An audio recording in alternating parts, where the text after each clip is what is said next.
దర్శిలో YCP MLA అభ్యర్థి బూచేపల్లి శివప్రసాద్ రెడ్డి తలపెట్టిన nomination rally జాతరను తలపించింది. భారీ ఎత్తున వైసీపీ శ్రేణులు, బూచేపల్లి అభిమానులు ర్యాలీకి తరలి రావడంతో దర్శి పట్టణం ఫ్యాన్మయమైంది. నామినేషన్ కార్యక్రమంలో పాల్గొనడానికి వచ్చిన ఎంపీ అభ్యర్థి చెవిరెడ్డి భాస్కర్ రెడ్డి గంటపాటు ట్రాఫిక్ లో చిక్కుకొని ఇబ్బంది పడ్డారు. పోలీసులు వెంటనే ట్రాఫిక్ క్లియర్ చేయడంతో చెవిరెడ్డి ఊపిరి పీల్చుకొని నామినేషన్ ర్యాలీ కార్యక్రమంలో పాల్గొన్నారు. ఎన్నికల నిబంధనల విషయంలో అధికారులకు ఎన్నికల కమిషన్ స్పష్టమైన ఆదేశాలు జారీ చేయడంతో నామినేషన్ కేంద్రాల వద్ద ఎటువంటి అవాంఛనీయ సంఘటనలు చోటు చేసుకోకుండా కట్టుదిట్టమైన భద్రతా ఏర్పాట్లు చేశారు. దర్శి తహసీల్దార్ కార్యాలయంలో బూచేపల్లి శివప్రసాద్ రెడ్డి ఒక సెట్, ఆయన భార్య బూచేపల్లి నందిని ఒక సెట్ నామినేషన్ దాఖలు చేశారు.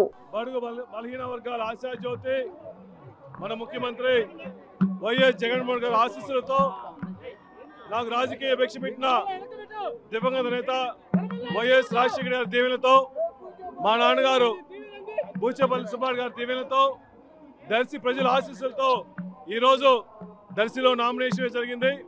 ఈ కార్యక్రమానికి అమ్మగారు ఎంపీ అభ్యర్థి చెవిరెడ్డి భాస్కర్ రెడ్డి గారు ఈరోజు సుమారుగా 50,000 మంది పైచిలుకుతో నాతో పాటు అడుగులో అడుగు వేసి మేమంతా బూచేపల్లి కుటుంబానికి